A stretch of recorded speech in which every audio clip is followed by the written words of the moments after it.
القرآن الكريم هذا ربما يعتبر من إعجازات القرآن الكريم.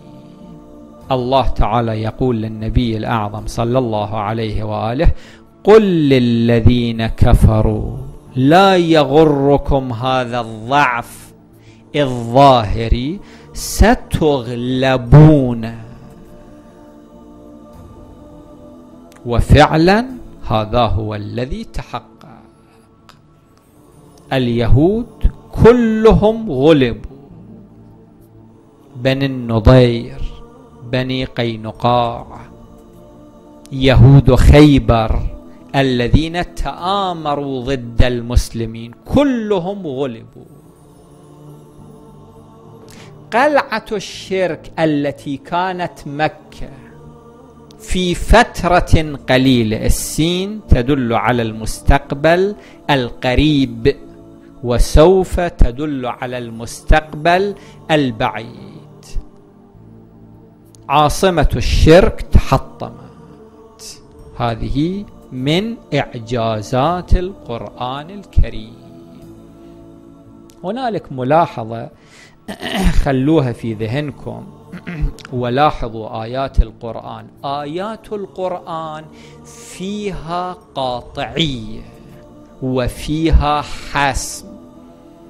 الأفراد عندما يتكلمون، أي قائد أي حاكم يتكلم مع ليت ولعل، لأنه لا يحيط بالمستقبل. ولكن القرآن الكريم لاحظوا آياته يتحدث القرآن بقاطعية كاملة، وهذه من دلائل كونه من عند الله سبحانه وتعالى. قل للذين كفروا ستغلبون. الروم أيضا غلبوا، الفرس أيضا غلبت في مدى قريب. وتحشرون إلى جهنم. الحشر يعني جمع جماعة وسوقهم باتجاه هدف معين. وتحشرون إلى جهنم وبئس المهاد. المهاد المكان الذي مهد حتى ينام فيه الإنسان، يستقر فيه الإنسان، مثل الفراش، هذا يقال له مهاد. وبئس المهاد، بئس المهاد الذي مهدتموه لأنفسكم أو مهد لكم. الآية الأخيرة: قد كان لكم آية. القرآن الكريم يستشهد بقضية بدر. قد كان لكم آية، علامة واضحة في فئتين التقتا. فئة تقاتل في سبيل الله وهي فئة المؤمنين، وأخرى هذه الفئة تعمل من أجل الله، وأخرى كافرة. المشركون يرونهم مثليهم رأي العين. في هذه الضمائر هنالك بحث طويل. من يرى من؟ الكفار يرون المسلمين أو المسلمون يرون الكفار؟ إحدى الاحتمالات يرونهم، ضمير الفاعل يعود إلى المسلمين، وضمير المفعول يعود إلى المشركين. يرونهم مثليه، رأي العين، ما كان خيالا.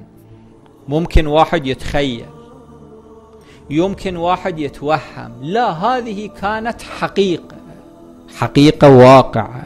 وربما كلمة رأي العين تؤيد هذا الاحتمال.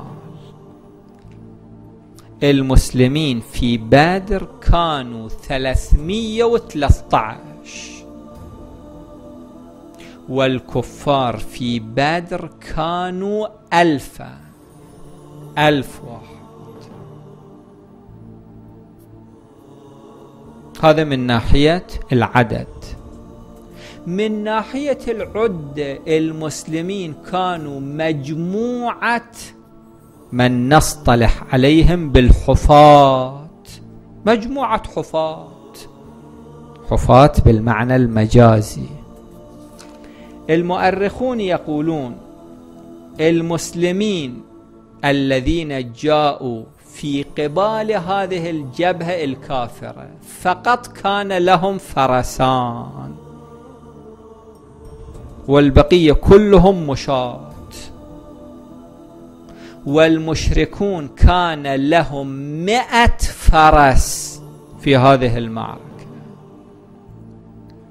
المسلمين في معركة بدر كانت لهم من الدروع، ما أعلم شايفين الدرع أو لا، في بعض المتاحف الحربية توجد هنالك دروع، وسائل حربية توضع للوقاية، أكو هنالك درع وأكو هنالك خوذة، هذه تحمي المقاتل. المسلمين كانت عندهم 6 دروع فقط والبقية جاءوا بثيابه. السيوف التي كانت عند المسلمين في بدر 8 سيوف فقط، والكفار مدججون بالأسلحة. فئة تقاتل في سبيل الله اعتمادهم على الله، من ناحية القوة الظاهرية ما عندهم شيء، ولكن هدفهم الله، اعتمادهم على الله. وأخرى كافرة، فئة كافرة يرونهم مثليهم ضعفهم رأي العين، يعني المسلمين كانوا يعلمون أن هؤلاء ضعفهم، مرة واحد ما يعلم كم هو العدو، ومرة يعلم، هذا ينهار انهيار. ولكن مع ذلك القدرة الإلهية، والله يؤيد بنصره من يشاء. يؤيد، التأييد يعني التقوية. هذه الفئة كانت فئة ضعيفة، ولكن الله تعالى أيدها يعني قواها. ضعف في العدد وضعف في العدة، ولكن وراءهم التأييد الإلهي. والله يؤيد بنصره من يشاء.